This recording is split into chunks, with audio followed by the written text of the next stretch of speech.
పరిశుద్ధ గ్రంథంలో నుంచి సామెతల గ్రంథము 24వ అధ్యాయము 25వ వచనాన్ని మనము ఈరోజు ఉదయకాలం చదువుకుందాం. దేవుని వాక్యం ఇక్కడ చెప్తుంది, న్యాయముగా తీర్పు తీర్చు వారికి మేలు కలుగును, క్షేమకరమైన దీవెన అట్టివారి మీదకి వచ్చును. హల్లెలూయా. మరి దేవుడు తీర్పు తీర్చేటప్పుడు న్యాయముగా తీర్పు తీర్చమని కోరుకుంటున్నాడు.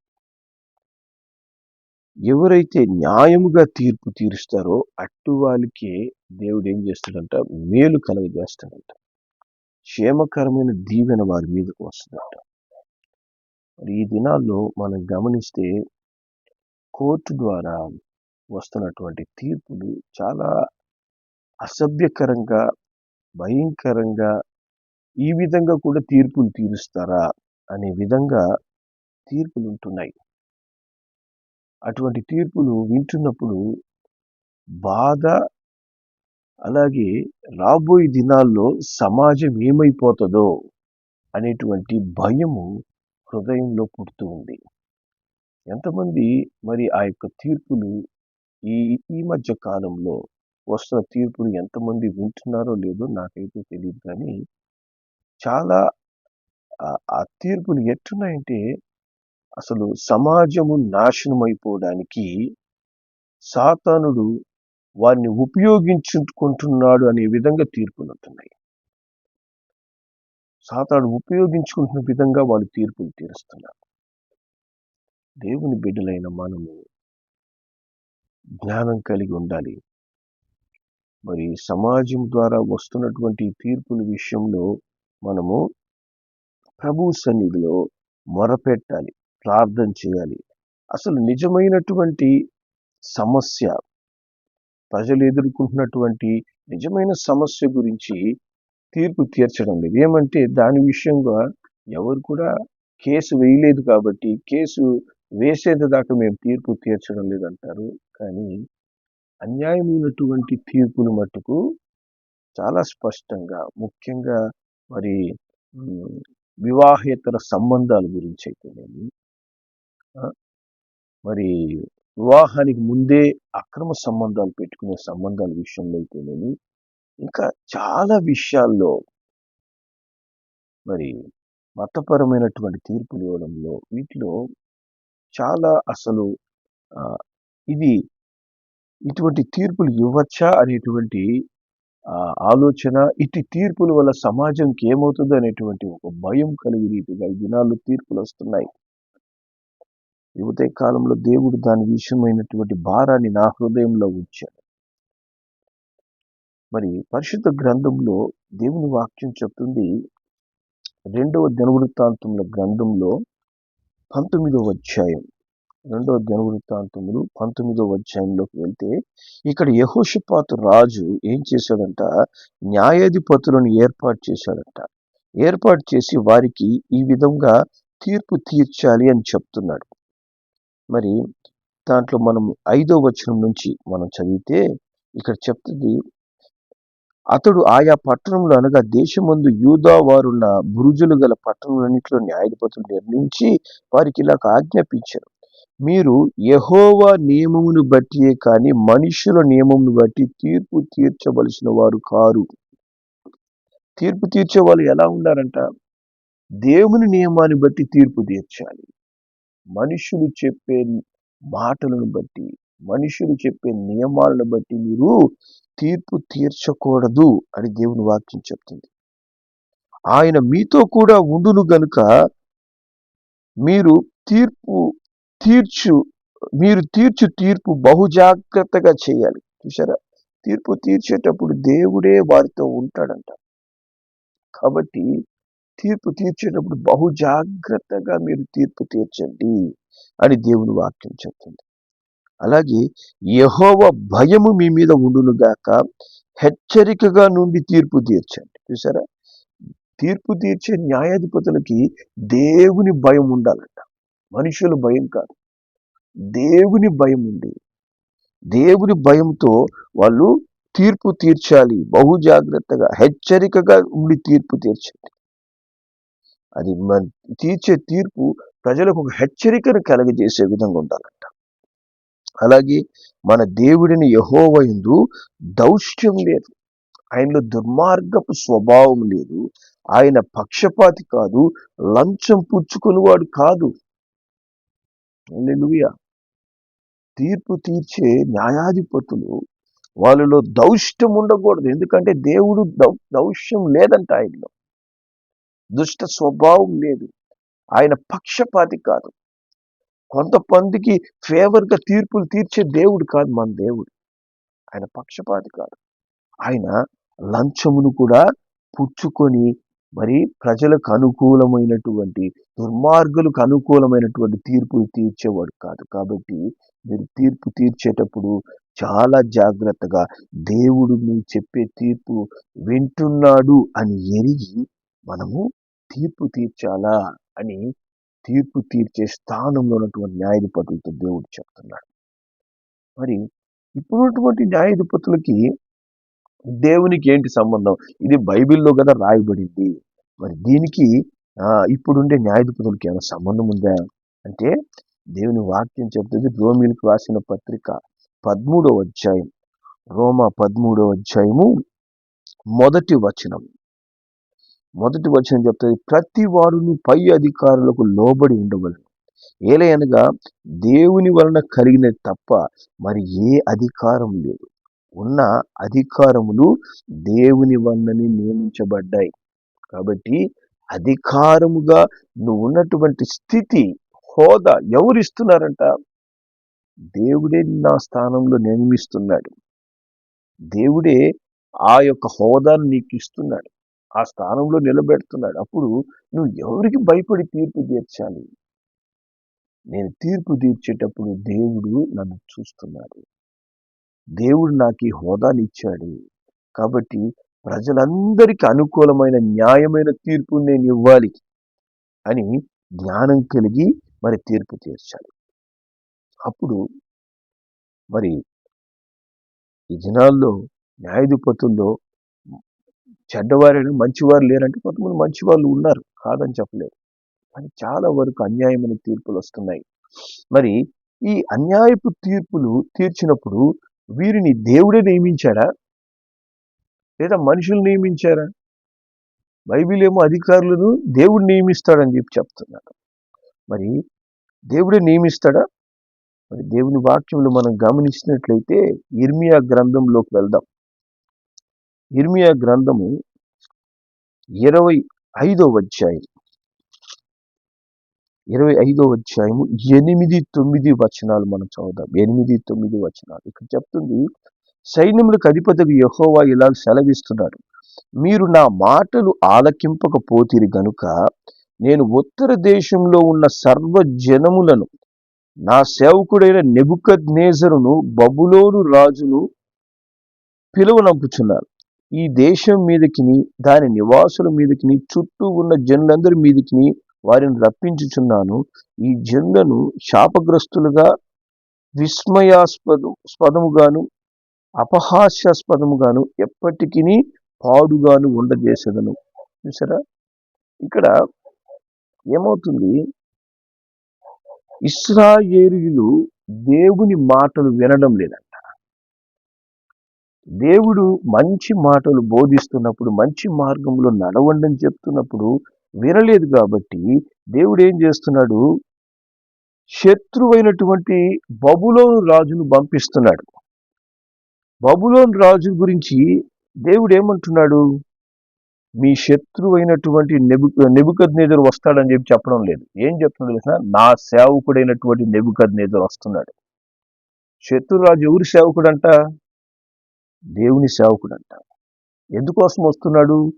దేవుని బిడ్డలను హింసించడానికి, దేవుని బిడ్డల మీద శిక్ష అమలు చేయడానికి. ఎందుకంటే దేవుని మాటకు లోబడ్డంలే, దేవుని భయము లేదు, క్రమమైనటువంటి ప్రార్థనా జీవితాలతో దేవునికి వాక్యానుసారంగా లోబడి ప్రవర్తించలేదు ఇశ్రాయేలీయులు. కాబట్టి దేవుడు ఏం చేశాడంట? తన సేవకుడిగా నెబుకద్నెజరును లేపి ఇశ్రాయేలుని చంపించాడు. వాళ్ళ మీద దాడి చేయించాడు, వారిని హింసింపజేశాడు, బానిసలుగా పట్టుకోబోయాడంట నెబుకద్నెజరు రాజు. ఎవరైనా దేవుని సేవకుడు. ఎవరు ఆ మాట చెప్తున్నారు? నేను కాదు, దేవుడు చెప్తున్నాడు. అంటే చూడండి, ఇప్పుడు పెట్టిన న్యాయాధిపతుల్లో కూడా దేవుని భయం లేని దేవుని బిడ్డలు ఎక్కువైపోతున్నందువల్ల దేవుడే ఆయన ఏం చేస్తున్నాడు, తన సేవకులుగా వాళ్ళని పెడుతున్నాడు అన్యాయమైన తీర్పులు తీర్చడానికి. అన్యాయపు తీర్పులు తీర్చడానికి దేవుడే ఏర్పాటు చేస్తున్నాడు. ఎందుకు వీళ్ళకి నెబుకద్నెజరు రాజును పంపించాడంట? సమస్య ఏంటి? ఎందుకు నెబుకద్నెజరు రాజు ఇక్కడికి వచ్చి ఇశ్రాయేలు మీద ఇశ్రాయేలును బానిసలుగా పట్టుకొని వెళ్ళిపోయాడు? మరి దేవుని వాక్యము మనం చదివితే చూడండి, 2వ రాజుల గ్రంథంలో దాంట్లో జవాబు మనం వెతకచ్చు. 2వ రాజుల గ్రంథము 24వ అధ్యాయంలోకి మనం వెళ్దాం. 24వ అధ్యాయం 3వ వచనం మనం చదువుదాం. 2వ రాజులు 24వ అధ్యాయము 3వ వచనం. ఇక్కడ వాక్యం చెప్తుంది, మనష్షే చేసిన క్రియలన్నిటిని బట్టి అతడు నిరపరాధులను హతం చేయుటను బట్టి యూదావారు యెహోవా సముఖం నుండి పారదోలున్నట్టుగా ఆయన ఆజ్ఞ వలన ఇది వారి మీదకు వచ్చెను. నెబుకద్నెజరు రాజు ఎందుకు వచ్చాడంటే మనష్షే అనేటువంటి రాజు చేసిన క్రియలను బట్టి వచ్చాడంట. అతను ఏం చేశాడు? మనష్షే ఏం చేశాడంటే చూడండి, ఇంకొంచెం ముందుకు వెళ్తే 2వ రాజుల గ్రంథం 21వ అధ్యాయము 1వ వచనం మనం చదువుదాం. మనష్షే ఏలనారంభించినప్పుడు 12 ఏళ్ల వాడై యెరూషలేములో 55 సంవత్సరాలు ఏలెను అని చెప్పి రాయబడింది. ఆయన ఏం చేశాడంట? మరి 6వ వచనం నుంచి మనం చదువుదాం. 5వ వచనం స్టార్ట్ చేద్దాం. అక్కడ వాక్యం చెప్తుంది, యెహోవా మందిరమునకున్న 2 శాలల్లో ఆకాశ సమూహములకు అతడు బలిపీఠాలు కట్టించాడంట. దేవుని మందిరాల్లో అతను బలిపీఠాలు. రెండవదిగా ఆయన ఏం చేస్తున్నాడు? 6వ వచనం చదువుదాం. అతడు తన కుమారుని అగ్నిగుండం దాటించి జ్యోతిష్కాలు చూస్తున్నాడు, శకునాలు చూస్తున్నాడు, యక్షిణి గాండ్లతోనూ సోదె గాండ్లతోనూ సాంగత్యం చేస్తున్నాడంట. ఈ ప్రకారముగా అతడు యెహోవా దృష్టికి బహుగా చెడుతనం జరిగిస్తూ ఆయనకి కోపాన్ని పుట్టించాడు. ఈ దినములో దేవుని బిడ్డలు ఏం చేస్తున్నారు? శకునాలు, జ్యోతిష్కాలు, యక్షిణి గాండ్లు, సోదె గాండ్ల దగ్గరకు పోవడాలు, అనవసరమైనటువంటి దేవునిని బాధ పెట్టే, కోప పెట్టే పనులు చేయడాలు. దేవునికి ఏమొస్తుంది తెలిసిన? కోపం వచ్చినప్పుడు ఒక నెబుకద్నెజరును పంపిస్తాడు. నా సేవకుడైన నెబుకద్నెజరు వస్తాడు, సమూలంగా నాశనం చేస్తాడు. అతడు నా సేవకుడే. దేవుని సేవకుడు అంటే ప్రార్థన చేసేవాడే సేవకుడని కాదు. కన్నీరు కార్చి ఎంతసేపటికి అయ్యా వీళ్ళు దేవుని మాట వినకుండా, అయ్యా తండ్రి దేవునికి దూరం అయిపోతున్నారు ప్రభువా అని ఏడ్చి ఏడ్చి ఏడ్చి వాళ్ళకు పోయి దేవుని గురించి చెప్పి చెప్పి ఇకనైనా మారండి, ఇకమైనా దేవుని దగ్గరికి రాని చెప్పేవాడే సేవకుడు కాదు. ఇంకొక సేవకుడు కూడా పంపిస్తాడంట, శిక్షించడానికి, హింసించడానికి, లయము చేయడానికి. ఎందుకంటే మనష్షే దేవుని మాట వినకుండా లోకపు మార్గాలు, లోక సంబంధమైన క్రియలు, వాక్యానికి విరోధమైనటువంటి పనులు, దేవునికి ఏది ఇష్టం లేదో ఆ పనులు. ఈ దినమున ఎంతమంది దేవుని బిడ్డలు అట్లాంటి పనులు చేస్తున్నారు? దేవుళ్ళో ఉంటూ లోక సంబంధమైనటువంటి వారితో సహవాసాలు, దేవుని భయం లేకుండా ప్రవర్తించడాలు, జోష్యాలు, శకునాలు దేవుడికి ఇష్టమా? అందుకే దేవుడు ఏం చేస్తున్నాడంటే అధికారులను లేపుతున్నాడు. ఎవరిని? నెబుకద్నెజరు లాంటి వారిని. అప్పుడు వారి జీవితాలు ఏమొస్తాయి? మరలా సమస్య, మరలా శోధన. అయ్యా నేను విడుదల పొందుకోలేకపోతున్నాను, అయ్యా నాకు ఒక సమస్య తీరిందంటే 100 సమస్యలు స్టార్ట్ అవుతున్నాయి. 100 తీరే అంటే 1000 వస్తున్నాయి. 1000 అయినా అంటే 10,000 వస్తున్నాయి. ఎందుకు వస్తున్నాయి? నెబుకద్నెజరుని దేవుడు లేపాడు. నెబుకద్నెజరు తీర్పు తీర్చే స్థానంలో కూర్చున్నాడు. దేవుని సేవకుడిగా కూర్చున్నాడంట నెబుకద్నెజరు రాజు. దినము సుప్రీం కోర్టుల యొక్క తీర్పులు మనం చూస్తుంటే భయం వేస్తుంది. సమాజం ఏమైపోతుందో. అయినా చాలా మంది దేవుని బిడ్డలకు ఏ విధమైన కలవరం లేదు. నా జీవితము, నా కుటుంబము, నేను ఇంకా దేవునికి లోబడకుండా నా ఇష్టానుసారంగా ఇంకా నేను తిరుగుతూనే ఉంటాను. నెబుకద్నెజర్లు ఎంతమంది వచ్చినా పర్వాలేదు, సమస్యలు ఎన్నొచ్చినా పర్వాలేదు. అది నా సమస్యలతో నేను ఇరుక్కుపోయినా, నా కుటుంబం బాధించబడుతున్నా, నేను నా పద్ధతులు మార్చుకోలేను. జాగ్రత్త. దేవుని పేరు పెట్టబడినటువంటి జనులు తగ్గించుకొని వారి పాపములను విడిచిపెట్టి మొరపెట్టినప్పుడే దేవుడు దేశాన్ని సరిచేయగలడు, స్వస్థపరచగలడు. ఇటువంటి అన్యాయపు క్రియల నుంచి దేవుడు తప్పించాలంటే మనకు ఒంట్లో భయం అనేది రావాలి. దేవుని బిడ్డలకు లేనిది ఏంటంటే ఒంట్లో భయం. దేవుని భయం కలిగిన వాడు మోకరిల్లి కన్నీరు గారుస్తాడు. ఆ భయము దేవుని బిడ్డల్లో కరువైపోయింది. అంటే నెబుకద్నెజరు లేపుతున్నాడు. దేవా, ఈరోజు ఉదయం నేను ప్రార్థిస్తాను. ఎందుకు దేవా ఇటువంటి పరిస్థితి అంటే, నా సేవకుడైన నెబుకద్నెజరు అన్నాడు దేవుడు. నేనే లేపాను, నేనే నిలబెట్టాను. ఎంత భయంకరమైనటువంటి పరిస్థితులు మన దేశంలో జరుగుతున్నాయి.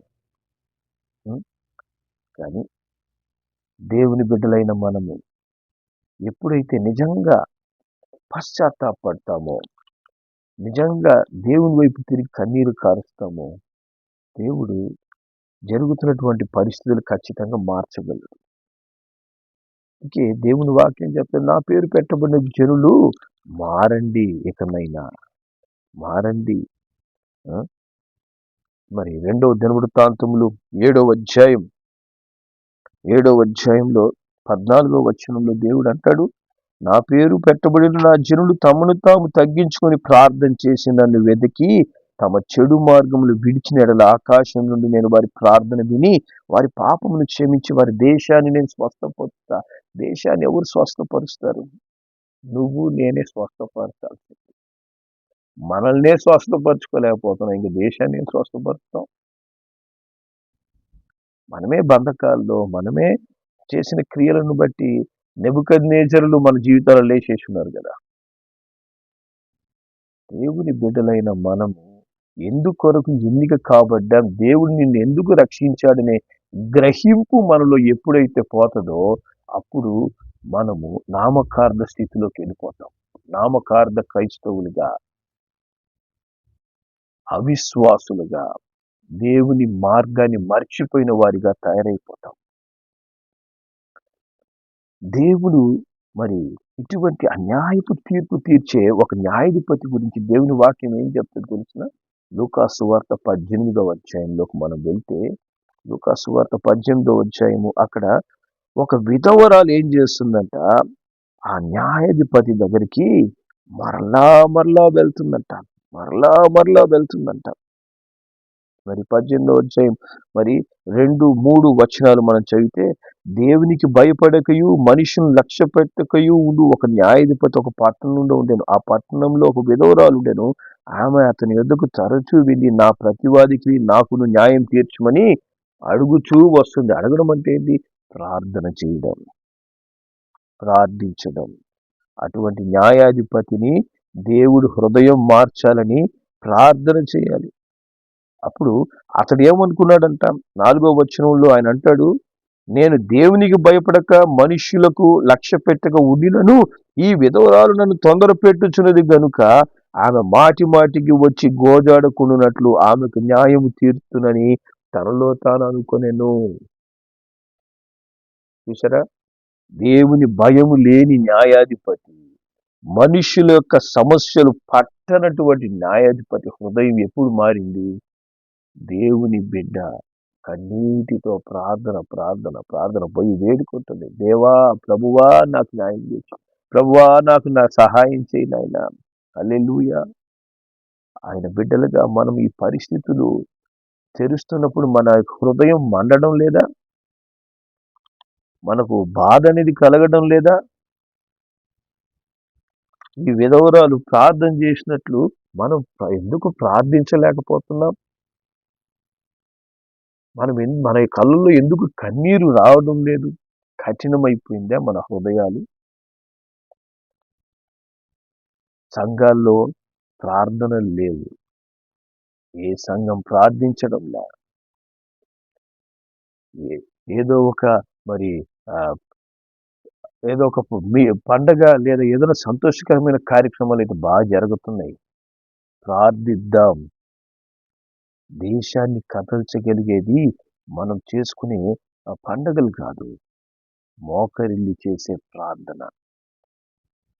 మోకరిల్లి చేయగలిగితే, సంఘం ఎప్పుడైతే నిజంగా మోకరిల్లి ప్రార్థిస్తుందో దేశం కదలుతుంది.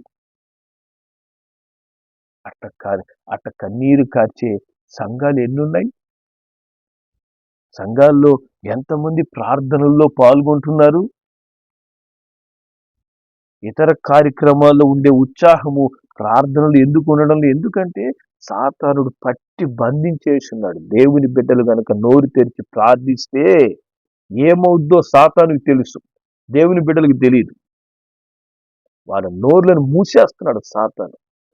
ప్రార్థన మట్టుకు చేయొద్దు, ఇంకేదైనా చెయ్యి. సాతాను భయపడేది ఒకే ఒక వ్యక్తికి. ఎవరైతే దేవుని సన్నిధిలో మోకరిల్లుతాడో అట్టి వ్యక్తికి సాతానుడు వణుకుతాడు. అందుకే మోకరిల్లడం లేదు, సంఘాల్లో ప్రార్థన లేదు. సమస్యను బట్టి, జరుగుతున్న పరిస్థితులు బట్టి కన్నీరు గార్చే సంఘాలు కనపడడం లేదు, దైవజనులు కనపడడంలే. ఈ దినాల్లో లోకానికి షో చేసుకోవడానికి ఎన్నో కార్యక్రమాలు పెడుతున్నారు. మనకు షో కాదు కావాల్సింది, దేవుని ముందు మనం మోకరిల్లేది కావాలి. అయ్యా, నెబుకద్నెజరు వచ్చేసి ఉన్నాడయ్యా, ఇక్కడ నెబుకద్నెజరు హింసిస్తున్నాడయ్యా మమ్మల్ని, మాకు విడుదల కావాలయ్యా. మేం చేసిన ఆ తప్పులు, దోషములు బట్టి అయినా నువ్వు నీ సేవకుడైన నెబుకద్నెజరును లేపావయ్యా. ఏ ఏలియాను, ఎలీషాను లేకుంటే మేము దీవించబడేవాళ్ళం. నెబుకద్నెజరును లేపావు నువ్వు. ఎందుకు? మేం చేసిన తప్పిదాలే. నీ సేవకుడైనటువంటి నెబుకద్నెజరు వచ్చేసాడు. ఎంతమంది అధికారులలో నెబుకద్నెజరు ఆత్మ పనిచేస్తుంది? చిన్న స్థాయి నుంచి పై స్థాయి దాకా ఎంతమంది నెబుకద్నెజర్లు మనకు కనపడుతున్నారు?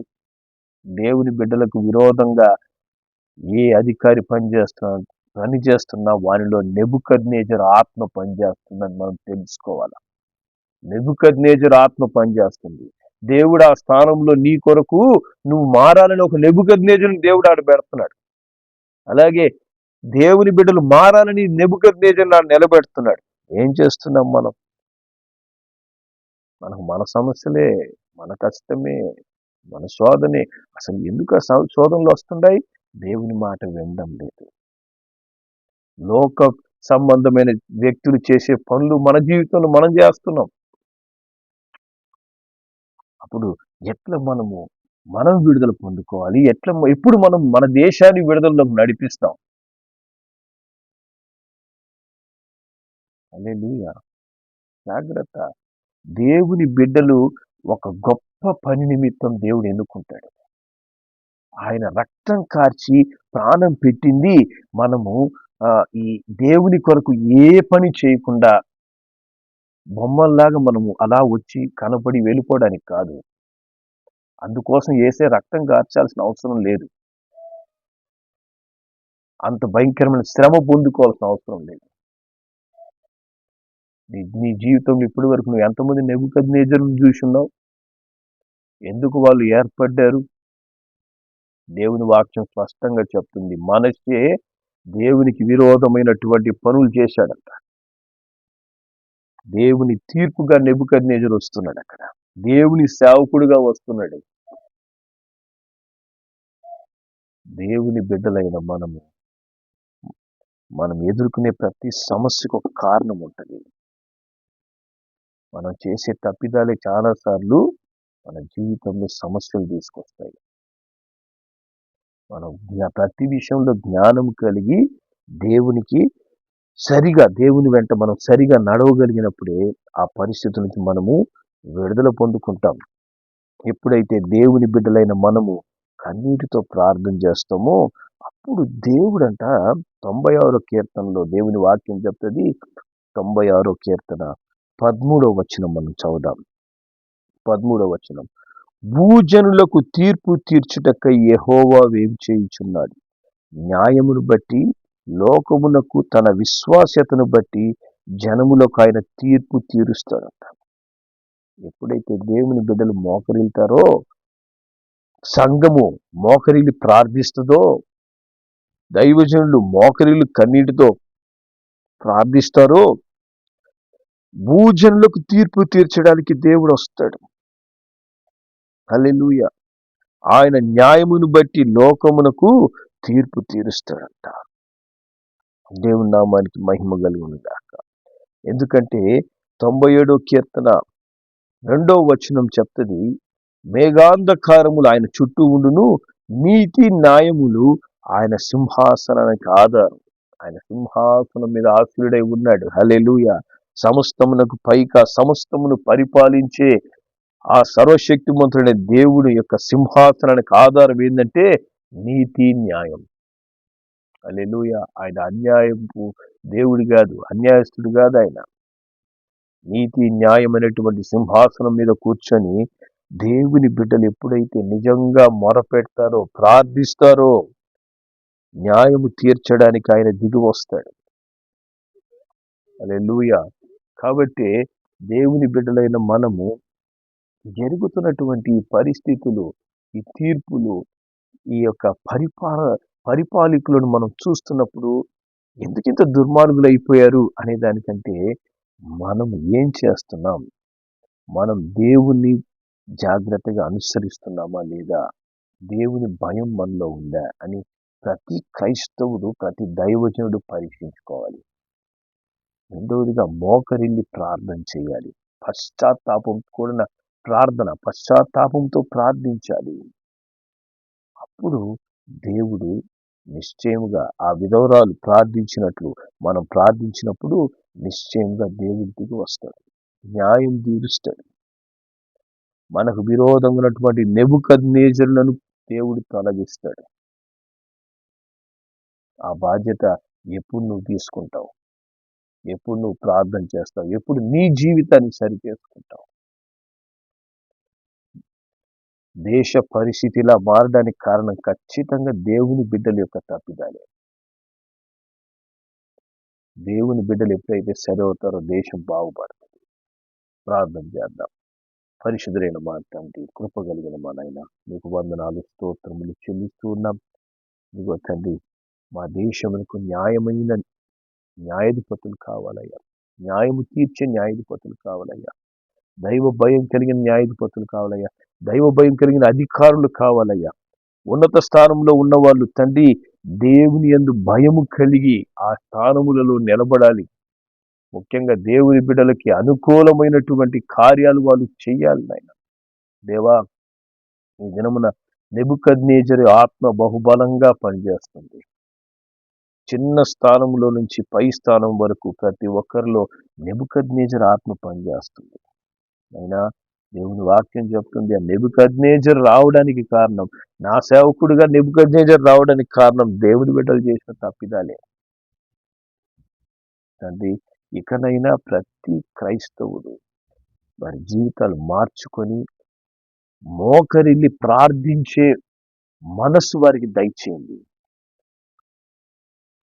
దేవుడిచ్చినటువంటి ఈ రక్షణకరమైన జీవితాన్ని బట్టి సుఖించి దేవుని మర్చిపోయే వారిగా కాకుండా అధికముగా పరిస్థితులను గమనించి మోకరిల్లి మొరపెట్టే వారిగా మార్చండి తండ్రి. అట్టి భారం ప్రతి క్రైస్తవ బిడ్డకు దయచేయండి, ప్రతి దేవుని బిడ్డకు మీరు దయచేయండి.